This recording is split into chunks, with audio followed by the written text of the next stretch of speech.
हमारी लाडली बेटी। ये कहानी आपको अपनी सी लगेगी क्योंकि हर परिवार में इस कहानी की तरह थोड़े से मनमुटाव, थोड़ी सी अनबन होती ही है। लेकिन मैं ये दिल से चाहूंगी कि हर परिवार में होने वाले मनमुटावों का अंत इस कहानी की तरह खुशियों से भरा हो। शाम को आते हुए राशन लेते आना, और हाँ, सोनू के स्कूल में फीस भरनी है, उसके लिए पैसे भी देते जाओ। बीवी की इस मांग पर जेबें उल्टी करके दिखाने के सिवा बड़े भाई के पास कोई दूसरा जवाब नहीं था।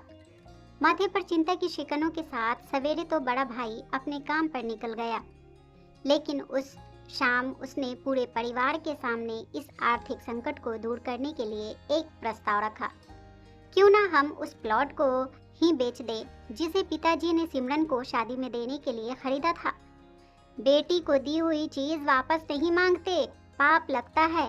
सिमरन का जन्म होते ही घर खुशियों से भर गया था, तभी तुम्हारे पिताजी ने यह तय कर लिया था कि ये प्लॉट सिमरन का है, जो उसके शादी में दे दिया जाएगा।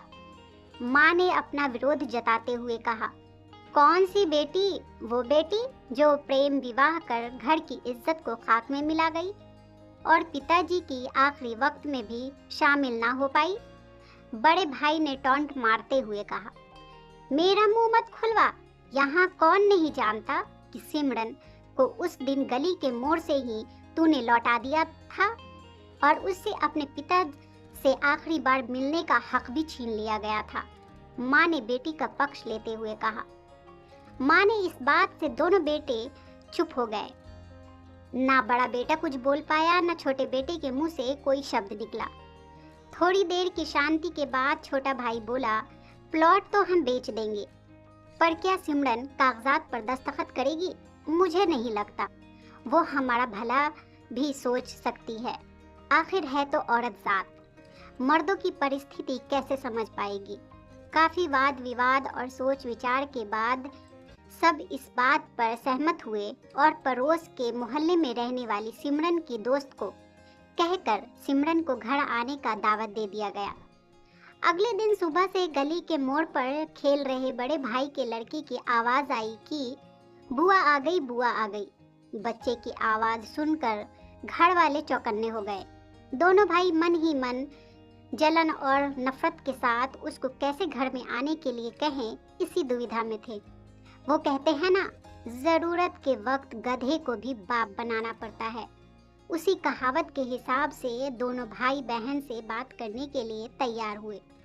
दरवाजे पर जब बेटी और दामाद ने पूरे 7 साल बाद कदम रखा तो माँ की आंखें भर आई और दोनों को बड़े प्यार से घर के अंदर लेकर आई। बेटी और दामाद भी माँ का इतना प्यार देखकर भावुक हो गए। शाम को साथ में बैठे बेटी दोनों बेटों और दामाद के आगे हिचकिचाते हुए माँ ने ही प्लॉट का मुद्दा उठाया। सिमरन को थोड़ा अंदेशा था कि कोई तो बड़ी बात होगी। सिमरन उसी दिन से ये सोच रही थी कि ऐसी क्या बात हो सकती है कि जो खड़ूस भाई उसे बाप का मुंह भी दिखाने के खिलाफ थे, वो आज अचानक इतने कैसे पिघल गए। लेकिन अब उसको सारी बात समझ में आ गई थी।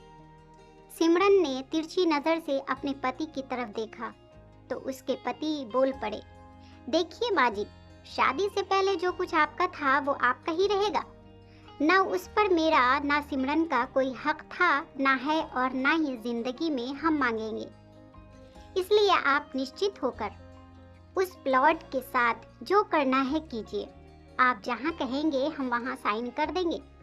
सुबह से अपने जीजा से नजरें चुरा रहे दोनों भाइयों ने अब अपने जीजा को अच्छे से देखा था। सुबह प्लॉट के कागजात पर बहन के दस्तखत लेकर काम खत्म किया जाए, यह तय हुआ। सब इस मीटिंग को खत्म कर उठ ही रहे थे कि टीवी पर अनाउंसमेंट हुआ कि आने वाले 21 दिनों तक देश में कर्फ्यू लगाया जा रहा है। सिमरन के पति ने फोन पर बात करने के बाद कहा, अब हम क्या करेंगे सिमरन, हम तो फंस गए यहाँ पर। कल की बस भी रद्द हो गई है और 21 दिनों तक कोई बस नहीं है, हम तो फंस गए। इस खबर से दोनों भाई बहुत उदास हो गए, क्योंकि एक तो उनकी आमदनी कम थी और 2 लोगों का और खाने पीने का खर्चा बढ़ गया था।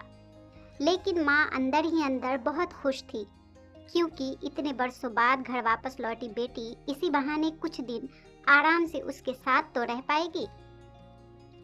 दोनों भाई एक छोटे से ठेले पर सब्जी और फल बेचा करते थे।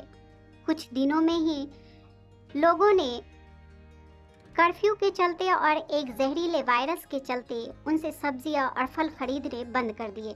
पहले से खराब उनकी आर्थिक स्थिति और ज्यादा खराब होने लगी और वह मन ही मन सिमरन को कदमों के अशुभ मानने लगे। बहन और जीजा जी से उनकी यह हालत छुपी नहीं थी। सिमरन के कहने पर उसके पति ने दोनों भाइयों की सब्जी और फल की रेहड़ियों पर लोहे की रॉड और जालियां फिट कर दी। बाजार जाकर दोनों के लिए कैप, हाथों के दस्ताने और थोक के भाव से सब्जी और फल खरीद लाए। दोनों की रेहड़ियां अच्छे से तैयार कर, फल और सब्जियां ढक कर दोनों भाइयों को टोपी और दस्ताने देकर जीजा जी ने उनसे कहा, एक बार इस तरह से काम करके देखिए, शायद आपका मुनाफा बढ़ जाए। थोड़ी आनाकानी करने के बाद दोनों भाइयों ने जीजा जी के समझाए अनुसार काम शुरू किया। 2-3 दिनों बाद ही वायरस के घबराए लोग अब ढकी हुई फल और सब्जियां और दस्ताने और सेफ्टी का ध्यान रखते बेचने वाले से ही फल और सब्जियां खरीदने लगे। इस तरह समझदार दामाद की वजह से धीरे धीरे दोनों भाइयों का काम अच्छा चलने लगा और उनके घर का जो गल्ला पहले से खाली हो रहा था अब धीरे धीरे भरने लगा। माँ जैसे अपने मरे हुए पति से मन ही मन बात करने लगी, देखो जी, आपकी सिमरन सच में लक्ष्मी है। उसके पांव घर में पड़ते ही घर खुशियों से भर रहा है।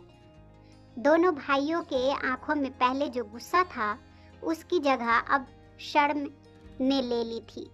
वो मन ही मन सोचते थे, क्या गलत किया था बहन ने, जो हमने उसके साथ इतना बुरा सलूक किया।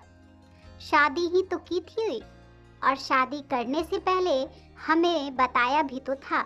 हम ही थे जो उसे स्वीकार नहीं कर पाए। दोनों भाइयों के मन में जलन और नफरत धीरे धीरे खत्म हो गए। 21 दिन बाद जब दीदी और जीजा जी प्लॉट के कागजात पर साइन करने जाने लगे, तब दोनों भाइयों ने उन्हें रोक लिया और उनकी माफी मांगते हुए वो पेपर्स उन्हें देते हुए बोले, शादी के वक्त हमने आपको कोई तोहफा तो दूर की बात है, आपका हक भी नहीं दिया, लेकिन अब इस प्लॉट को स्वीकार कर हमें प्रायश्चित करने का एक मौका दीजिए। सभी के आंखों में खुशी के आंसू आ गए और माँ ऊपर देखकर बोली, देखा, आपकी लाडली ने आज फिर से हमारा घर खुशियों से भर दिया। दोस्तों, आपको ये कहानी कैसी लगी हमें कमेंट में ज़रूर बताएं। प्लीज़ चैनल को लाइक और सब्सक्राइब ज़रूर कर दें। एक नई कहानी के साथ मैं आपसे फिर मिलूंगी। इस कहानी को सुनने के लिए आपका बहुत बहुत धन्यवाद।